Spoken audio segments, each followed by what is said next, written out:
안녕하세요. 크리스천 영성학교는 양학식 목사입니다. 오늘은 8월 1조 영성학교 훈련 내용에 대해서 말씀드리겠습니다.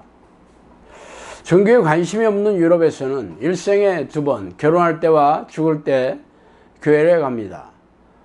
종교세를 걷어서 목회자에게 월급을 주기 때문에 아쉬울 것이 없죠. 영국의 여기 청교도들의 후예들이 세운 나라인 미국이나 캐나다에 있던 개신교들도 이제는 많이 줄어들어서 노인들 외에는 교회 사람들이 모이지 않기 때문에 여러 교회가 모여서 예배를 드립니다. 일명 연합교회라고 합니다. 신자들이 문제가 생기면 기도해 줄게라는 말은 하지만 실제로 기도하는 교인들은 찾아보기 어렵다고 합니다. 이제 기독교 인구가 1000만에 육박했던 한국교회도 이제는 비어가고 있고 시골교회에는 노인들만 나오고 있죠.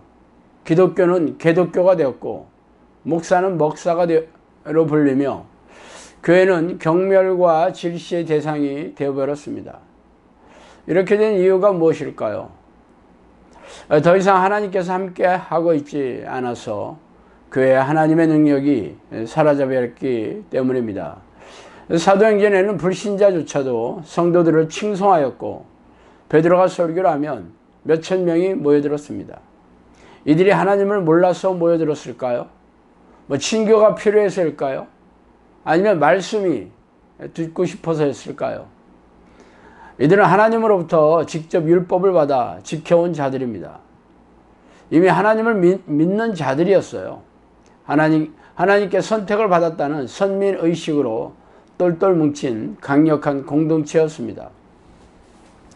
그런 그들이 유대교를 버리고 기독교를 개종했던 이유는 그들의 조상들에게 나타났던 전지전능하신 기적의 하나님이 바로 그리스도를 믿고 성령을 선물로 받은 사람들에게 나타난 것을 목격했고 위선에 찌들어 있던 그들의 심령이 깨어졌기 때문입니다. 영성학교는 사도행전에서 사도들에게 임했던 성령께서 지금도 동일하게 내주하시고 능력으로 역사하심을 믿고 우리도 동일하게 성령의 사람이 되기 위해 성령이 내주하시는 기도 훈련을 하고 있습니다. 성경은 첫 장부터 마지막 장까지 기적을 말하고 하나님의 존재를 증거하신 책이고 교회는 그 기적의 하나님을 세상에 보여주어야 합니다. 내 안에 주님을 영접한다는 것은 주님의 종이 된다는 고백이고 하나님의 살아계심에 대한 지적인 동의가 아니라 전인격적으로 하나님의 존재를 믿고 그분의 통치 아래로 들어가는 것입니다. 말로만 때우는 게 아니에요. 자가 죽어서 그분의 말씀에 복종하는 자가 되는 것입니다. 이런 사람은 날마다 하는 일마다 기적이 일어나야 합니다. 아니라면 성령이 안 계시거나 성령이 거짓말이겠죠. 믿음이라는 관념이 기적을 통해 그 사람의 삶에 실제로 드러나게 될 때 진짜 하나님께서 함께 하시는 사람입니다.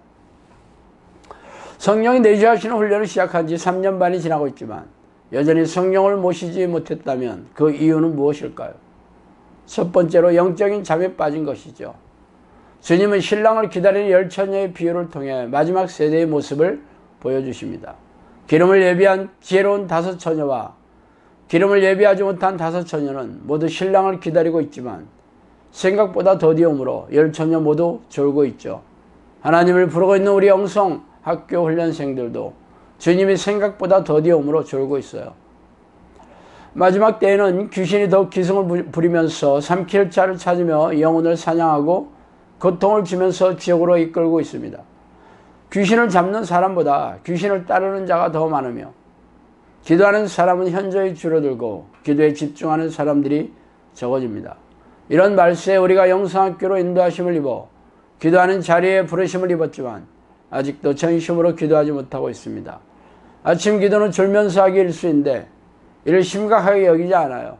기도 자리에 앉았지만 기도가 끝나도 마음이 순종에 대한 동기로 새로워지지 않습니다.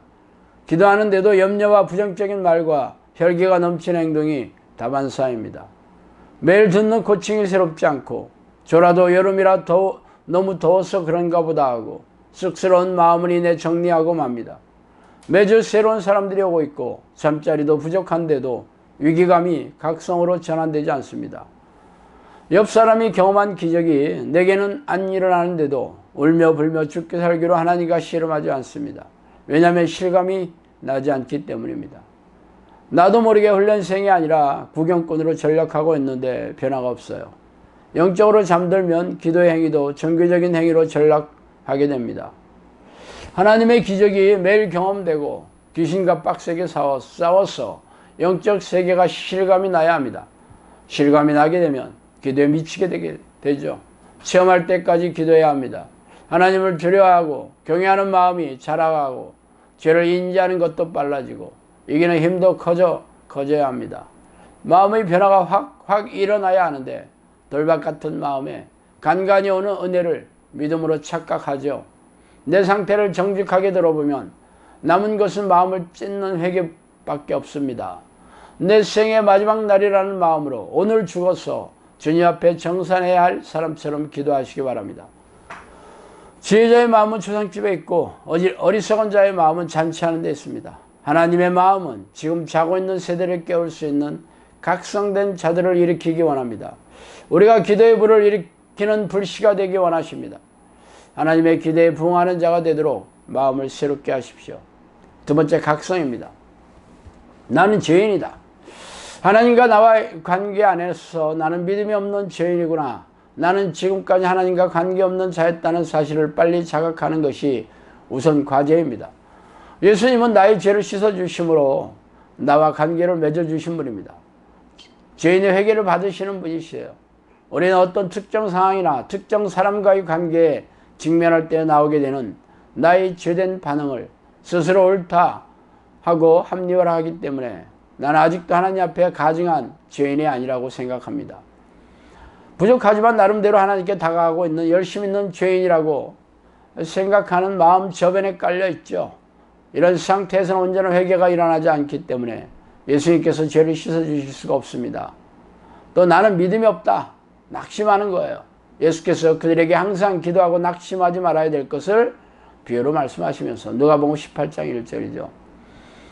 항상 기도하는 자가 반드시 지켜야 하는 계명은 낙심하지 않는 것입니다. 살아계신 하나님을 부르고 있으면서 결과가 내 생각만큼 빨리 나오지 않거나 부정적인 환경이 닥치면 여지없이 낙심으로 가는 분이 있습니다. 낙심은 불신의 다른 얼굴이에요. 귀신이 안 나가도, 몸이 빨리 안 나와도 낙심하지 말아야 합니다. 내가 노력한 것에 대한 보상이 없으니까 낙심을 넣어주는 것입니다. 하나님 그분만을 구하는 것이 아니라 다른 것을 바라고 기도한 셈이죠. 귀신은 낙심의 생각을 넣어주지만 받아들이는 것은 나의 의지이므로 귀신과 싸우는 것만 해서는 안 됩니다. 이 생각을 받아들인 믿음이 없는 나를 회개해야 합니다. 저번은 낙심해 버리고 나서 합니다. 기도하다 보면 낙심이 들어오는 게 느껴집니다. 이제부터는 절대 낙심하지 않겠다는 마음가짐을 가져야 합니다. 이제 낙심하지 않겠습니다. 주님, 제게 힘을 주세요. 미리미리 기도하시기 바랍니다. 세 번째, 나는 믿음이 없다. 밤낮 부르짖지 않는 것이죠. 당신이 제자들에게 내어 쫓아주기를 구하였으나 저희가 능히 못하더이다. 예수께서 대답하여 가라사대 때 믿음이 없고 패역한 세대여, 내가 얼마나 너희와 함께 있으며 너희를 참으리요 내 아들을 이리로 데려오라 하시니. 누가복음 9장 40절 41절 말씀이에요. 제자들이 귀신을 내어 쫓지 못한 것을 보시고 예수께서 믿음이 없고 패역한 세대라고 답답해 하십니다. 귀신을 쫓아내지 못하는 것은 귀신의 포로이기 때문이에요. 지금까지 기도한 것마다 100% 응답이 왔나 살펴보세요. 아니라면 믿음이 없는 거예요. 불의한 재판관을 찾아가서 문제 해결을 구하는 가난한 과부의 비유를 끝으로 주님께서 하신 말씀을 들어보세요. 하물며 하나님께서 밤낮 부르짖는 택하신 자들의 원한을 풀어주지 아니하겠느냐. 그들에게 오래 참으시겠느냐. 내가 너에게 이르노니 속히 그 원한을 풀어주리라. 그러나 인자가 올 때 세상에서 믿음을 보겠느냐 하시니라. 누가복음 18장 7절에 8절 말씀입니다.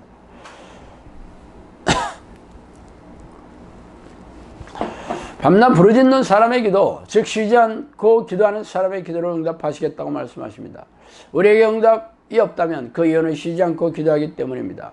매일 새벽 기도에 가서 10여 분 기도하는 것으로 열심히 기도했다고 착각할 수 있죠. 그동안 5분도 기도하지 못하다가 아침 1시간, 밤에 1시간 기도하게 되니까 멀쩡히 열심히 기도한 것처럼 느껴질 수 있습니다. 그러나 주님은 그런 수준을 이야기하신 것이 아니라 밤낮 부르짖는 기도를 하는 사람을 믿음이 있다고 여기십니다. 아직도 가정에 평안이 없고 고질병도 그대로라면 그 이유는 믿음이 없는 기도, 밤낮 부르짖는 기도를 하지 않기 때문입니다. 혼자 있을 때 다정적으로 하나님을 부르시는 수준으로 기도하시기 바랍니다.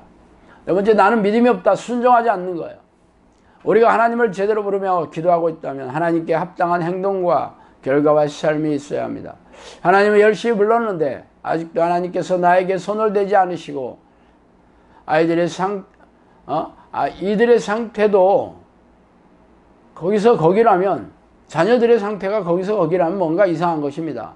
100%는 아니지만 그래도 20%는 들어주신 것 같으니 나는 진도가 나가고 있는 걸로 생각하신다면 미혹에 걸려 넘어져 있는 것입니다.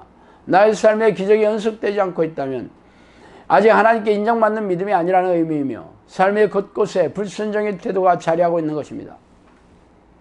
이것이 무엇인지 이잡듯이 뒤져서 찾으시기 바라요. 불신앙의 모습, 낙심, 좌절, 염려, 원망, 쓴뿌리, 게으름, 비교의식, 요동치는 마음 등을 찾아서 철저히 회개하시기 바랍니다. 우리가 전심으로 기도할 때 점점 하나님만 생각날 수밖에 없습니다. 그런데 기도가 끝나면 내 숙제 다 했으니 내가 하고 싶었던 일들이 마음에 들어오고 주님께 은혜를 조금 받으면 내가 잘하고 있다고 생각하면서 내 힘으로 살려고 합니다. 가지치겠던 것들을 다시 야금야금 하기 시작합니다. 그렇게 되면 다시 오실 때 종을 수종 들고 수고했다 위로하시는 인자하시는 주인에게 매맞는 종이 될 수밖에 없어요. 그러므로 사랑하는 형제들아, 너희는 이 세대를 본받지 말고 오직 마음을 새롭게 함으로 변화를 받아 하나님의 선하시고 기뻐하시고 온전하신 뜻이 분별하라. 로마서 12장 2절 말씀이죠. 우리는 이 세대 가운데 살고 있기 때문에 영향을 받게 되어 있습니다. 시간이 흐를수록 건태로워지고 식상해지는 것은 애쓰지 않아도 자연이 됩니다. 하나님께서 내 마음을 새롭게 해주실 때 변화를 받을 수 있는 것이지 내 힘으로 노력한다고 되지 않습니다. 성령의 사람이 되려면 기도로 생각이 가득 차 있어야 하지만 내 노력으로 이렇게 될 수 없습니다. 하나님께서 해주셔야 합니다. 우리가 기도할 때 하나님께서 마음을 새롭게 바꾸어 주십니다. 마음이 바뀌는 것은 변화의 시작입니다. 다윗은 시편 63편에서 이렇게 노래합니다. 하나님이여, 내가 간절히 주를 찾되 물이 없어 마르고 황폐한 땅에서 내 영혼이 주를 갈망하며 내 육체가 주를 앙모하나이다. 다윗이 하나님의 마음에 합한 자였다는 것은 상황이 어떻게 변화했든지 그가 하나님만 찾는 자였기 때문입니다.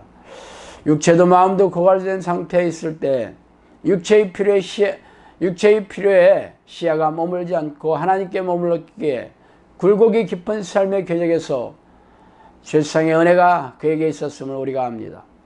어떻게 하면 기도 자리에 앉을 수 있을까를 늘 고민하는 사람, 무슨 일을 하든지 빨리 기도하고 싶어하는 사람, 이런 갈망으로 가득 차도록 기도하는 자가 되시기 바랍니다. 오늘은 여기까지 하겠습니다. 감사합니다.